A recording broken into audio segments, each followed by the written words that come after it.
ZGMFX2OA ストライクフリーダムの系譜。 ZGMFX1OA フリーダムの後継機であり、搭乗者であるキラ・ヤマトがかつて愛機としたストライクとフリーダムの名を冠し、さらにはラクスクラインの平和への道を切り開いてほしいという祈りが込められたコズミックイラにおける史上最強のモビルスーツザフトによって設計・開発が行われ、開発時期がフリーダムと同時期に行われたことから、外観や全体的なフォルムがフリーダムに非常に似ており、直径機として設計思想を引き継いでいるのがうかがえる。開発当初はフリーダムの量産型として生産ラインに乗せ、大火力による殲滅戦を想定し開発されたと言われている。しかしユニウス条約が締結したことによって開発計画は一時的に頓挫。コズミックイラ73、再び世界が戦火に包まれていくことを懸念したクライン派の秘密機関ターミナルがこの開発データの奪取に成功。秘匿交渉ファクトリーで ZGMFWX09T ドムトルーパー、 ZGMFX19A インフィニットジャスティスなどとともに建造され、 ZGMFX2OA ストライクフリーダムとして誕生を果たすことになる。なおフリーダムとストライクフリーダムは開発時期が同じなため後継機ではなく兄弟機であるという意見もあるが、後継機とする資料が多数あること、開発時期自体は同時期ながらセカンドステージシリーズなどの技術やその他の新技術の導入、フリーダムの運用データの流用、キラ・ヤマト専用の調整などフリーダムの性能を遺憾なく継承しているため、この動画ではフリーダムの後継機として解説します。そんなストライクフリーダムの系譜の始まりは GATX シリーズの1機ストライクガンダムとジンの後継機として開発されたゲーツにまで遡る。これらの機体をベースにさまざまな試験機での実証試験データを集約し発展させたニュートロンジャマーキャンセラーの搭載による核動力搭載型の前進機 ZGMFX1OA フリーダムが完成。さらにそれから約2年後となるコズミックイラ73時点での新技術を導入し、キラ・ヤマト専用の調整が施され完成した機体が ZGMFX2OA ストライクフリーダムとなる。ストライクやゲーツ、フリーダムなどの詳しい機体の解説は同チャンネルの動画をご覧ください。動画のリンクは概要欄に貼ってあります。 UT1D シビリアンアストレイ DSSD カスタム。本機は地球連合プラントに対して中立を守ってきた新宇宙探査開発機構 DSSD が運用する宇宙探査を行うための多目的モビルスーツである。ベースはモルゲンレーテ社製のアストレイシリーズであり、地球連合から逃れたオーブの技術者などの協力によって完成したこの機体は DSSD 独自の技術によって改修が施されている。頭部には超高精度光学センサーを搭載し、暗礁中域などでの宇宙探査を前提としているため、微細デブリなどと衝突を避けるため特殊バイザーが装備されている。さらにアストレイシリーズの特徴である V 字のブレードアンテナは排除され、シンプルな統合アンテナシステムを装備。また背部には電磁推進システムを搭載。これは燃料ガスやプラズマを発生させることなく推力を得られる上、推力調整が行えるバーニアシステムによって精密な運動性能を実現している。後にこの電磁推進システムをベースに後述する惑星間推進システムボアチュール・リュミエールが誕生することになる。 GSX401FW スターゲイザー。スターゲイザーは DSSD が開発した非戦闘用探査モビルスーツである。その開発目的は火星軌道円太陽系中域の探査および開発活動を目的に開発されたモビルスーツであり、後述するスターゲイザー計画の要となる存在としてコーディネーターの女性開発員セレーネ・マクグリフを中心に数々の物理学者や工学博士、数学者が結集し、人類がいずれ火星圏へと進出するための調査としてスターゲイザーの開発が進められることになる。このスターゲイザーには自己対話型複列分散処理 AI を搭載し、完全自立運用を前提として設計されている。これは新宇宙への惑星間移動や有人探査活動がパイロットに対して大きな負担となってしまうため、人工知能となる AI システムを組み込み、スターゲイザー自身が人間のように考え、さまざまな事象問題に対応できるように開発されたシステムである。これによってコズミックイラ73時点での高度な自律性と高水準での無人運用を実現すると同時に、この自律 AI の奪取を目的にファントムペインからスターゲイザーが狙われてしまい、スウェン・カルバヤンの乗るストライクノワールと開校することになる。ボアチュール・リュミエールについて、本機の最大の特徴は前述の自律 AI の採用とコズミックイラのモビルスーツ群に革命を起こしたと言われる新技術ボアチュール・リュミエールの搭載である。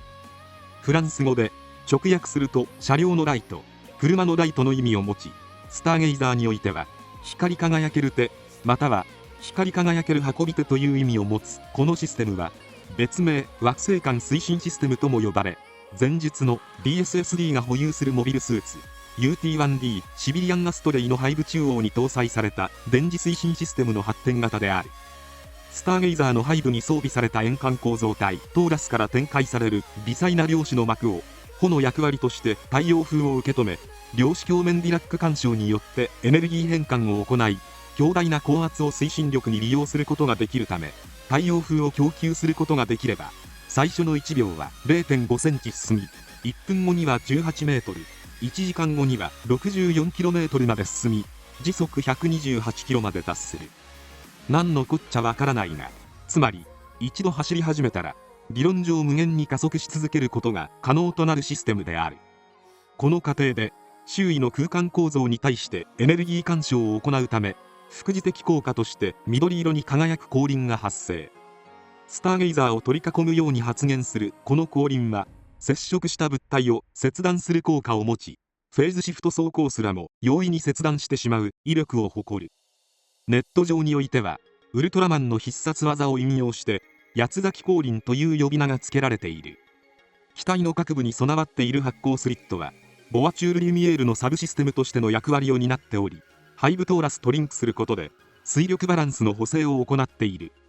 さらに背部トーラスはボアチュール・リュミエールのパワー受信アンテナの役割も担っており、可動式のスラスターとして両脚部に搭載されたブースターユニットと合わせて高い機動力を実現。無人運用による長期間航行を前提に開発されたことから、人の手を介さない長時間のメンテナンスフリーを実現するため、自己修復型マイクロマシナリーテクノロジーが機体全体に採用され、コックピットはアセンブリー化、つまり組み立て式になっており、無人有人のコンバートが容易な仕様に設計されている。前述のような機体に組み込まれた新技術の数々からも、その外観以上にコズミックイラにおけるスターゲイザーの異質さが伺えるが、ボアチュール・リュミエールの基本原理はザフトとも共有されており、後にストライク・フリーダムだけでなくデスティニー・ガンダムなどの戦闘用モビルスーツ用に対しても改良型が転用されることになる。パイロットは DSSD の技術スタッフであり、スターゲイザー計画の中心人物でもあるセレーネ・マクグリフとスターゲイザーの開発パイロットソレリューネ・ランジュが務め、無人から有人へとコンバートした際には複座式のコックピットへと換装される。なおスターゲイザーの OS は DSSD が独自に構築した制御用 OS で、 Guide or Unmanned Deployment Autonomic Manipulation 無人自律運用展開共同機であり、頭文字を取ってガンダムと呼ぶことができる。本来は型式番号で呼ばれていたが、オペレーターを務めるソルが型式で呼ぶのは AI に失礼という理由から、星を見るものという意味を込めてスターゲイザーという名が与えられる。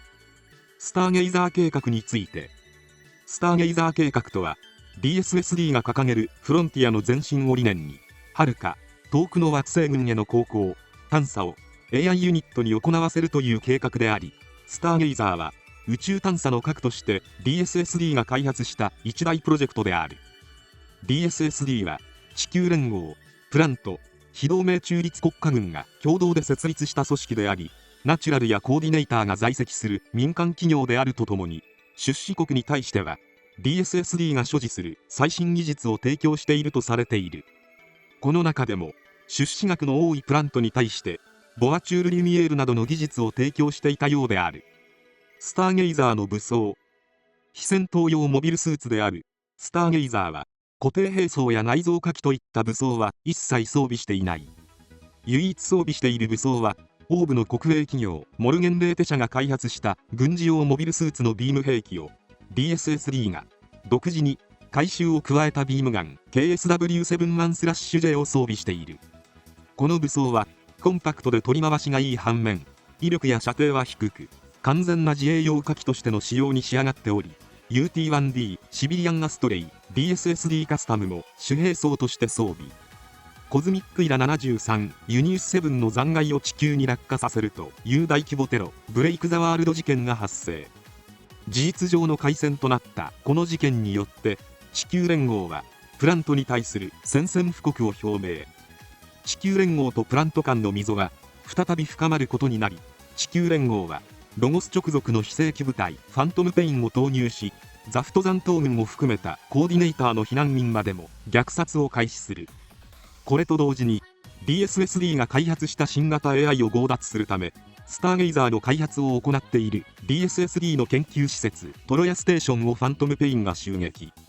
この新型 AI の軍事転用を画策したファントムペイン上層部はホアキン隊に出撃を命じ、スウェン・カルバヤンが乗るストライクノワールをはじめとするモビルスーツ部隊とそれを迎撃するため複座式コックピットに換装を果たしたスターゲイザーが戦闘を行うことになる。この激闘の結果はぜひスターゲイザー本編をご覧ください。ストライクフリーダムの誕生。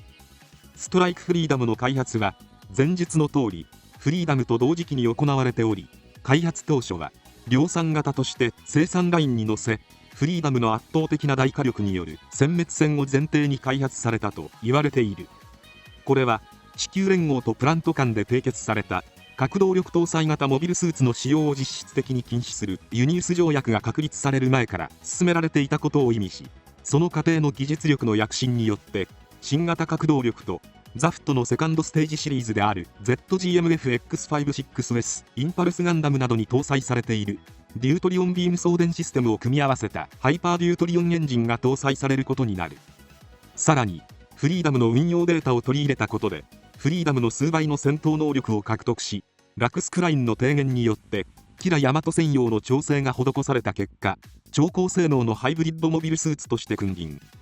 同じくハイパーデュートリオンエンジンを搭載した ZGMF-X42S ディステニー、ZGMF-X666S レジェンドをはるかに凌駕する性能を発揮している。ストライクフリーダムの機体構造。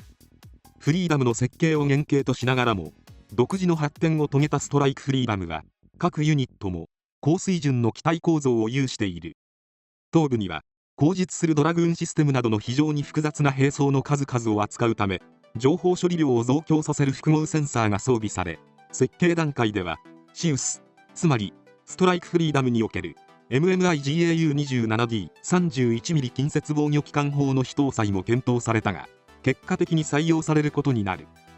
ブレードアンテナの基部には型式番号である X2OA の刻印にイタリア語で20を意味するベンティの文字が刻まれている。ハイパーデュートリオンエンジンが搭載された胴体ユニットにはフリーダムから継承したマルチロックオンシステムを採用し、複雑な兵装の数々の円滑な運用を実現。さらに装甲の内部フレームにフェイズシフト装甲、外部装甲にはバリアブルフェイズシフト装甲が採用され、二重の特殊装甲によって圧倒的な防御力を誇るとともに内部骨格の動きに連動させることでより人体に近い稼働を可能にしている。高機動戦闘を可能にするために採用された外部装甲可変移動機構の装甲の隙間からは金色の光を発する描写が描かれた。この現象は内部フレームとなるフェイズシフト装甲のアクティブモードが金色にフェーズシフトする仕様になっており、キラの異常な反射速度に合わせた限界ギリギリの設計、極限まで機体の耐久値を高める処理、さらには最大出力時のフェイズシフト装甲に振り分けられる余剰パワーを装甲の隙間から排出させることで機体への負荷を軽減させるため各関節が金色に発光するのである。両腕部には MX200212 ビームシールドを装備し、両肩部に備え付けられている肩部ユニットの内側には2機ずつスラスターを設けられている。これによって腕部だけでも高い機動性と防御力を有しており、特にビームシールドに関しては従来の実体型シールドに比べて小型の発生機を搭載すればよいため、軽量かつ核動力搭載機であるストライクフリーダムはエネルギー消費が激しいという問題点も容易にクリアしている。さらに両腕部のビームシールドを同時に展開することで広範囲型のフィールドバリアのような使用も可能となり、ディスティニーとの戦闘では MMI714 アロンダイトビームソードによる斬撃をビームシールドの力場を利用しマニュピュレーターで白羽取りをするという神業を披露した。また脚部のふくらはぎには展開式のスラスターが2機設けられており、高機動戦闘を支える重要な役目を担っている。劇中では一度も被弾せず、開発コンセプトである被弾率ゼロという規格外の偉業を達成してみせた本機であるが、キラヤマトの凄まじいパイロットセンスもさることながら、前述の胴体ユニット、両腕部、脚部に採用された外部走行可変移動機構があればこそであり、より人体に近い動きを可能にする機体構造がなければ、キラヤマトの反応速度に機体が追いつけなかったのではないかと言われている。EQFU3X スーパードラグーン機動並走ウィングの採用。ストライクフリーダム最大の特徴は、背部に搭載された8機のウィングバインダーであり、高水力スラッサーと並走プラットフォームを有する高性能の機動並走ウィングを装備している。この推進システムには、前述の GSX401FW スターゲイザーに搭載された光パルス推進システムボアチュール・リュミエールの発展型が採用され、爆発的な加速力を発揮するとともに、後述する無線誘導兵器スーパードラグーンを放出し、スラスターを最大稼働した際には、ウィングバインダーから青い光の翼が出現する。このウィングバインダーを展開した形態をハイマットモードと呼び、8機のウィングバインダーの稼働によって、大気圏内、大気圏外問わず、圧倒的な機動力を発揮し、従来機とは比較にならないほどの機動性を実現するに至っている。さらに、ハイマットモードからの全並走展開状態をフルバーストモードと呼び、マルチロックオンシステムとの併用によって、多数の敵機を同時に殲滅できる火力を誇るなど、高機動効果力を象徴する機体へと昇華されている。ストライクフリーダムの武装。MMI-GAU-27D 31mm 近接防御機関砲。頭部に装備された 31mm 口径のバルカン砲。前述の通り、非搭載も検討されたが結果的に採用されることになる。ザフトの新型正式装備と言われており、自動制御によって近接対空防御も行うことができる。MAN21KF 高エネルギービームライフル。本機のメインウェポンとなる武装であり、フリーダムの武装であった MAN20 ルプスビームライフルの改良発展型とされる装備。2機装備しており、この2機を直列に連結することで、高出力かつ射程を大きく向上させたロングライフルとして機能し、様々な敵機、状況に対応できる、非常に取り回しのいい武装となっている。MMIM15E クシフィアス3レール砲。腰部左右に装備された実体弾電磁式レールガンであり、この武装もフリーダムの MMIM15 クシフィアスレール砲の改良発展型とされている。三つ折りだったフリーダムの武装から二つ折りに変更されたことで小型化に成功し、出力を向上させたことで威力も上昇している。唯一の欠点は、高エネルギービームライフルを腰部にマウントした際に、クシフィアス3レール砲が連結部ごと後方にスライドし、マウントされるため使用不能となってしまう点である。MGX2235 カリドゥス副将ビーム砲。腹部に内蔵された高出力ビーム砲。ZGMFX31S アビスガンダムに搭載されていたものと同型のユニットが装備されている。しかし、本機はハイパーデュートリオンシステムの搭載によって出力が向上し、威力と連射性能が格段に上昇。ストライクフリーダムの中で最大の火力を誇る武装となっている。なお、コックピットの位置が発射機構の直上に位置しており、パイロットを保護するため、超高精度の鏡面壁とエネルギー防壁によって二重の遮蔽処理がなされている。MAM02G シュペールラケルタビームサーベル。近接斬撃格闘専用のビームサーベル。2機装備しており、クシフィアス3レール砲の連結部に備え付けられている回転式のサーベルラックに搭載されている。サーベルのビブを連結したアンビデクストラスハルバード形態による攻撃も可能となっているが、キラヤマトは二刀流モードからのすり抜けざまに高速の斬撃を繰り出す攻撃を多用していた。スーパードラグーン。機動並走ウィングに8機搭載されている無線誘導兵器。搭乗者の空間認識能力に頼らずに使用可能となるザフット製の次世代システムをベースに、キラヤマトの卓越した制御を想定した改良を施した結果、スーパードラグーンシステムが完成。攻撃端末は MA80V ビーム突撃砲が内蔵されており、頭部に搭載されている複合センサーなどを介した遠隔操作によってフリーダムを超えるマルチロックオン攻撃とオールレンジ攻撃を可能にしている。また、このビーム突撃砲にはビーム刃を形成する機能も備わっており、遠隔誘導による打突での攻撃も可能となっている。